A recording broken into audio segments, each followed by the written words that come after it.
क्या आपका फ्लैट बड़ा है दूसरे फ्लैट से, तो सोसाइटी आपसे मेंटेनेंस जो है कॉमन एमिनिटीज़ के लिए ज़्यादा ले सकती है, या फिर आपका शॉप है और बाकी फ्लैट्स हैं तो क्या शॉप के लिए ज़्यादा मेंटेनेंस सोसाइटी आपसे ले सकती है। ये एक बहुत बड़ा सवाल रहता है और इसी सवाल का जवाब हम आपके पास लेकर आए हैं, वो भी एक कोर्ट के ऑर्डर के ज़रिए। तो क्या है वो चीज़, जानने के लिए बने रहिए हमारे साथ वीडियो के अंत तक। नमस्कार, मैं हूं वरुण सिंह और आप देख रहे हैं स्क्वायर फीट इंडिया।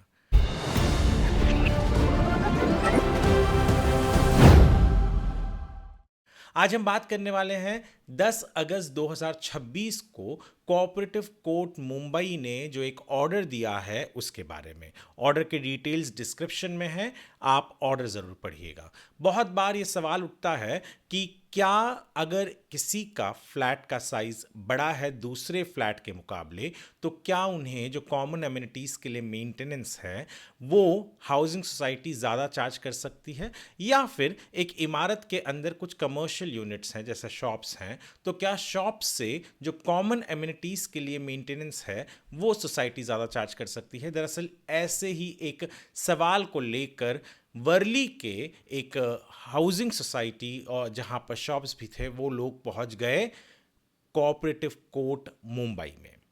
हुआ ये कि कुछ लोगों का ये आक्षेप था कि उनसे सोसाइटी दूसरे फ्लैट्स और शॉप्स के मुकाबले या फ्लैट्स के मुकाबले ज़्यादा कॉमन एमिनिटीज़ के लिए मेंटेनेंस चार्ज कर रही थी।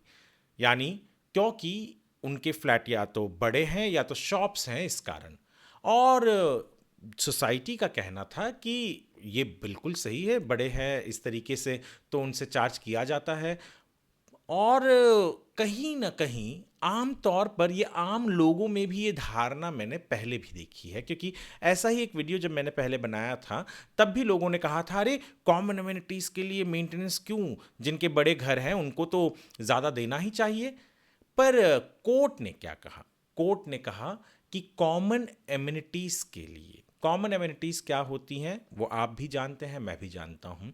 कॉमन एमिनिटीज़ जो पूरी की पूरी बिल्डिंग के लोग सेम तरीके से इस्तेमाल करते हैं, तो उनके लिए जस्ट बिकॉज किसी का घर का साइज़ बड़ा है या कोई शॉप है तो उनसे ज़्यादा लिया जाए, ये वाजिब नहीं है। और कोर्ट ने भी यही कहा कि कॉमन एमिनिटीज़ के लिए जो मेंटेनेंस होता है वो हर किसी के लिए प्रपोर्शनेट होना चाहिए, यानी इक्वल होना चाहिए, सबके लिए समान होना चाहिए। हाँ, पर आपका जो बाकी चीज़ आता है, चाहे वो सिंकिंग फंड हो, प्रॉपर्टी टैक्स हो, रिपेयर्स के लिए जो फंड होते हैं और जो अलग चीज़ें होती हैं, उनके लिए आप जो अलग अलग कर सकते हैं उस तरीके से आप कीजिए। पर यहाँ पर जो कॉमन एमिनिटीज़ हैं उनके लिए मेंटेनेंस सबका सेम होना चाहिए। जो कचरा वाला आता है और साफ करके जाता है आपके इमारत को, या कचरा कलेक्ट करके जाता है सफाई वाला आपके यहाँ से, वो तो हर घर से या उतनी ही एरिया को, पूरे कॉमन एरिया को साफ कर रहा है। तो हर एक घर से अलग अलग नहीं हो सकता उसके लिए मेंटेनेंस, या फिर और भी बहुत सारी चीज़ों के लिए। पर जो चीज़ें अलग हैं जैसे प्रॉपर्टी टैक्स है, सिंकिंग फंड है, रिपेयर फंड है, ये सारी चीज़ों के लिए हर एक जो घर है या शॉप है उनसे अलग आप ले सकते हैं। तो कॉमन एमिनिटीज़ के लिए मेंटेनेंस सबका समान होना चाहिए। ये कोऑपरेटिव कोर्ट ने ऑर्डर दिया 10 अगस्त 2026 को। यानी अगर आपकी सोसाइटी यूनिट वाइज नहीं चार्ज कर रही है कॉमन एमिनिटीज़ पर मेंटेनेंस और स्क्वायर फीट वाइज चार्ज कर रही है तो ये गलत है। आप ये बॉम्बे हाई कोर्ट ने भी फैसला दिया हुआ है, और ये फैसला केवल हाउसिंग सोसाइटीज़ के लिए ही नहीं, यानी हाउसिंग सोसाइटीज़ में जो शॉप्स हैं उनके लिए भी लागू होता है। तो बहुत इंपॉर्टेंट ऑर्डर है, इसके लिए इस ऑर्डर के ऊपर एक आर्टिकल हमारे वेबसाइट squarefeetindia.com पर अपलोडेड है, आप ज़रूर पढ़िएगा। वीडियो यदि आप स्क्वायर फीट इंडिया के यूट्यूब चैनल पर देख रहे हैं तो हमारे चैनल को सब्सक्राइब कीजिएगा, फेसबुक पर देख रहे हैं तो फॉलो ज़रूर कीजिएगा। वीडियो आप लाइक तो करें ही, सेव करके रखें ताकि आपके काम आ सके, और शेयर करें, लोगों के काम आ सके, खास करके ऐसे लोगों के काम आ सके जिनके मन में ये वहम है कि मेरा घर बड़ा है, मुझे ज़्यादा मेंटेनेंस कॉमन एमिनिटीज़ के लिए देना ही होगा।